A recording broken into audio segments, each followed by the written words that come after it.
Their futures were aborted. Their careers were ended without mercy, and their lives did not have any significant meaning or purpose. I'm Tyrone Bowman. This is Tyrone Bowman Tonight. The topic of discussion, it's a totally different perspective on Roe versus Wade. Before I get into that, let me ask you a question.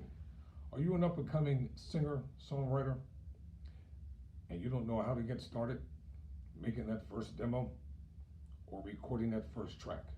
Well, let me tell you about BO. That's B stands for Brennan Pritchard Music Studio, specializing in productions, arrangements, musical advice, engineering, demos, backtracks, and more. The studio has block rates, engineers included, and there are special package pricings available. Also, the equipment that they use is Full HD, Logic Pro, and Pro Tools 11. Accepting all clients.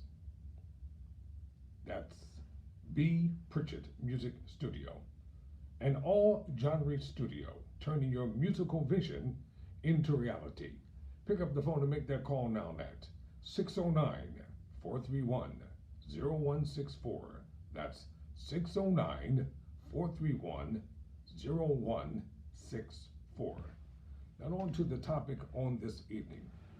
I found a lengthy article that I'm going to read in its entirety, and it's was found on CNN Politics. I read it over the course of the weekend, and the article was written by Joan Biskupik, who is a CNN legal analyst and Supreme Court biographer.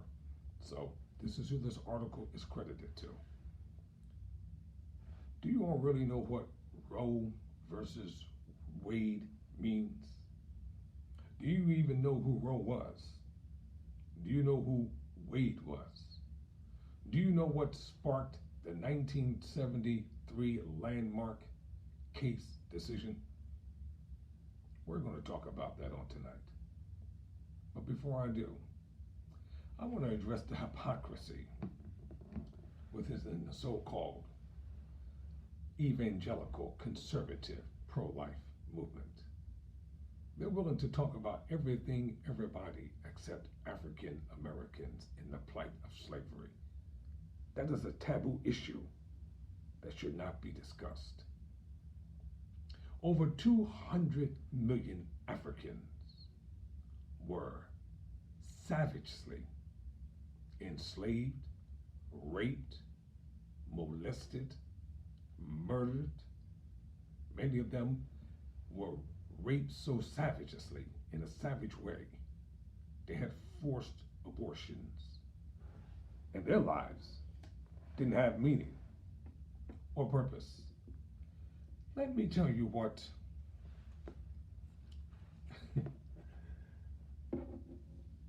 I'll get into that later. I want to tell you about the Congresswoman and her comments that she made at a MAGA rally. Who did she thank? She said, I would like to thank, no, she said that the landmark decision, Roe, to overturn Roe versus Wade, was what? How did she phrase that? Preserve white life.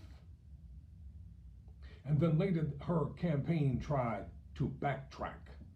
You can't backtrack on a blatant, racist, bigoted statement such as that.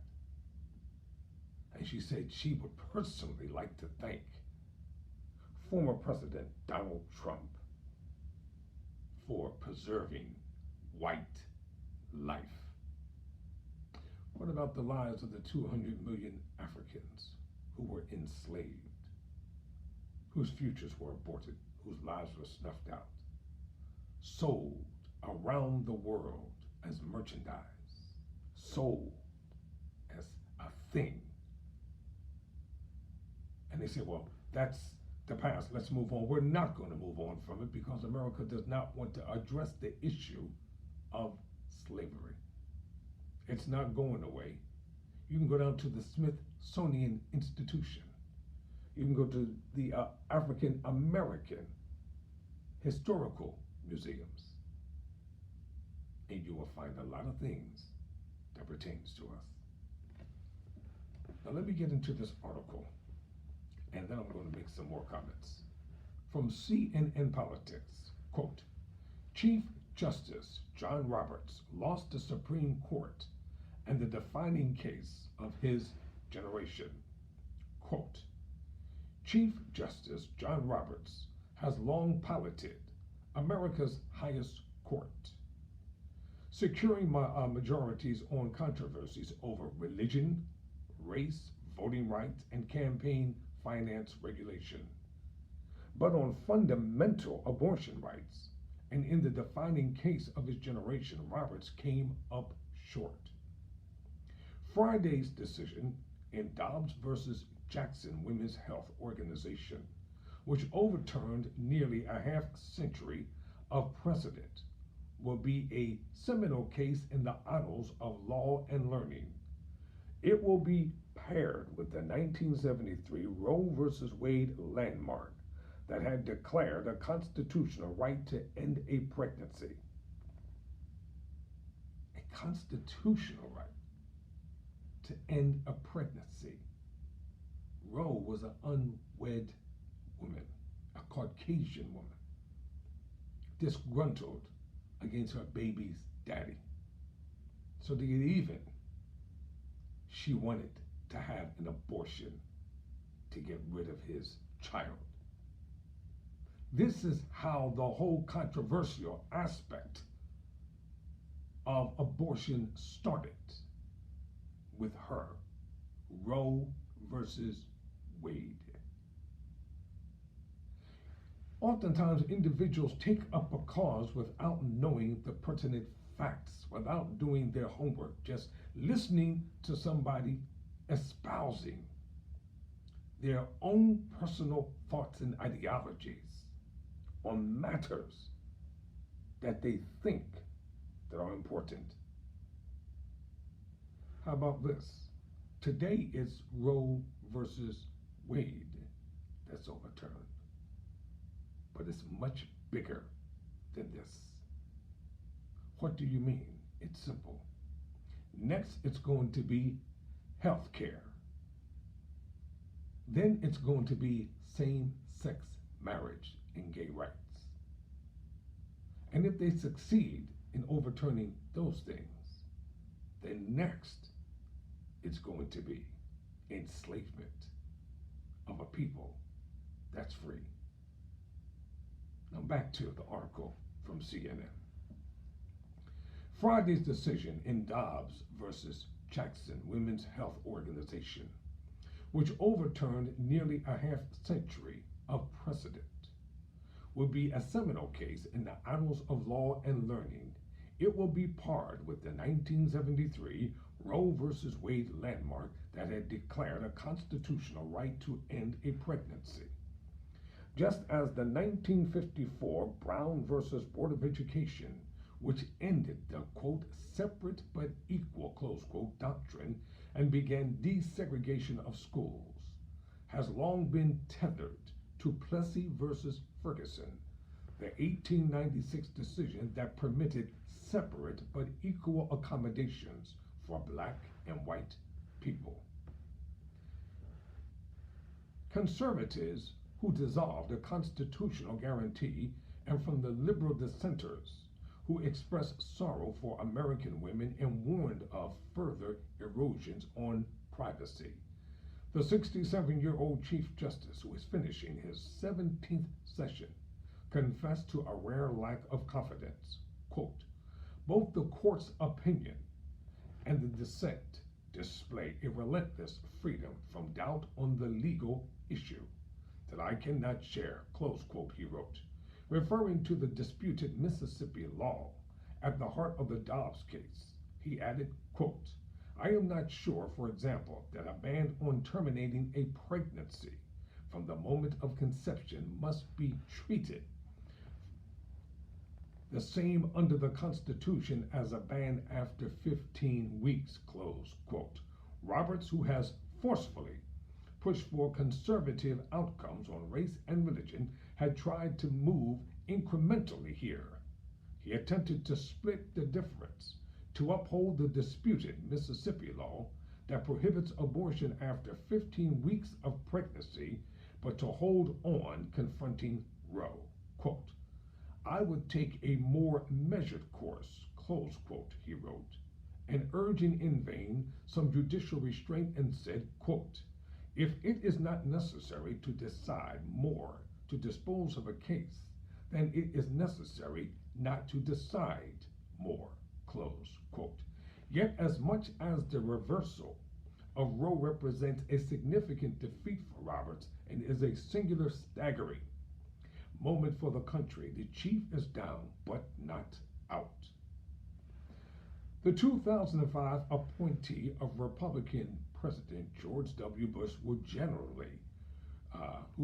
still generally resides on the winning side of his ideologically lopsided bets. Just one day before Dobbs, Roberts was part of the supermajority that struck down the New York handgun law and greatly expanded Second Amendment rights. Earlier last week, he wrote the 6-3 opinion requiring states that subsidize private schools to include religious education, further breaching the separation of church and state.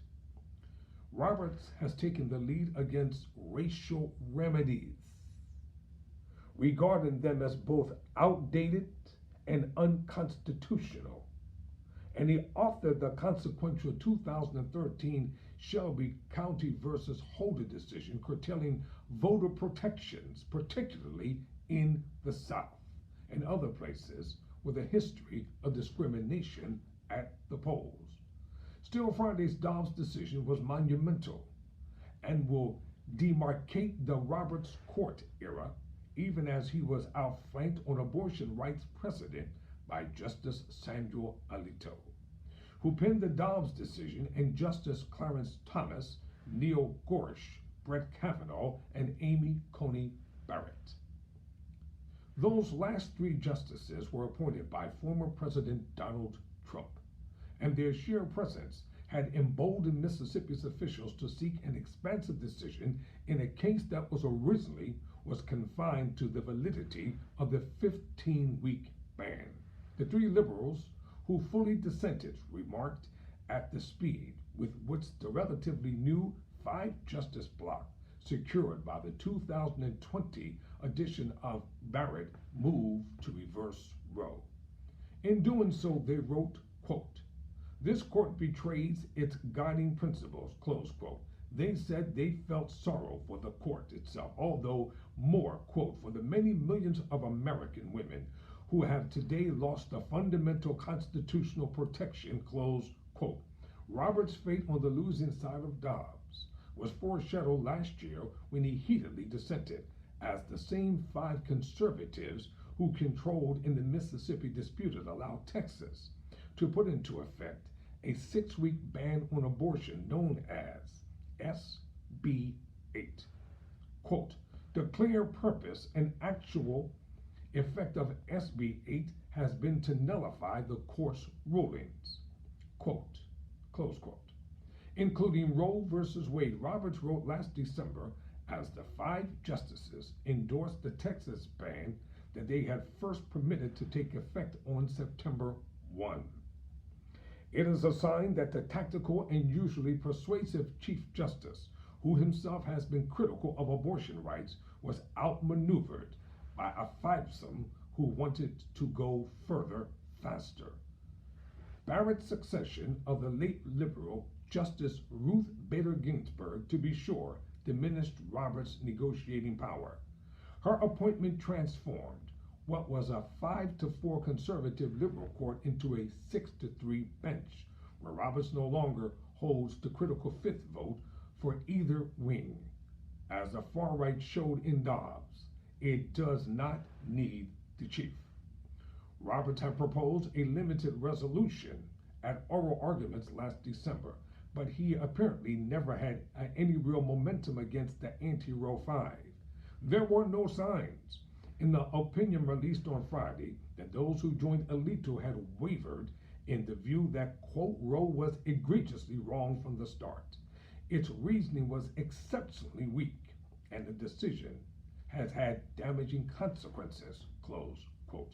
Kavanaugh, who has sometimes joined Roberts in compromise, stuck with a line of arguments he had tried out at oral arguments. That reversing Roe puts the court in a, quote, position of neutrality, close quote, on the abortion dilemma. Roberts declined to address that assertion in his concurring opinion, but dissenting justices Stephen Breyer, Sonia Sotomayor, and Elena Kagan wrote that eliminating the right to abortion, quote, is not taking a, quote, neutral, quote, position, close quote. Roe in the 1992 case that broadly affirmed it, Planned Parenthood versus Casey, had prevented states from interfering with a woman's right to end a pregnancy before a fetus was viable. That is, could live outside the womb. Viability occurs at about 23 weeks. Roberts sought to, quote, leave for another day whether to reject any right to an abortion at all, close quote. Alito dismissed that possibility, saying, quote, another day, close quote, would not be long in coming. Some states have set deadlines for obtaining an abortion that are shorter than Mississippi's. He said that Roberts' quote, quest for a middle way would only put off the day when we would be forced to confront the question we now decide. The turmoil wrought by Roe and Casey would be prolonged. It is to be better for this court and the country to face up to the real issue without further delay, close quote. In closing, I want to ask the Christian conservatives and all the evangelicals a question who think that the issue of slavery is non-important to them. Yet you want to take black people's money all the time without even considering them to be on your board of directors or have prominent positions in your churches and ministries. Let me ask you this. Suppose one of your blonde-haired, blue-eyed, precious daughters would meet a handsome, strapping, young black man, and she becomes pregnant. Would you tell her to have an abortion or to have the child? Never surrender, never quit.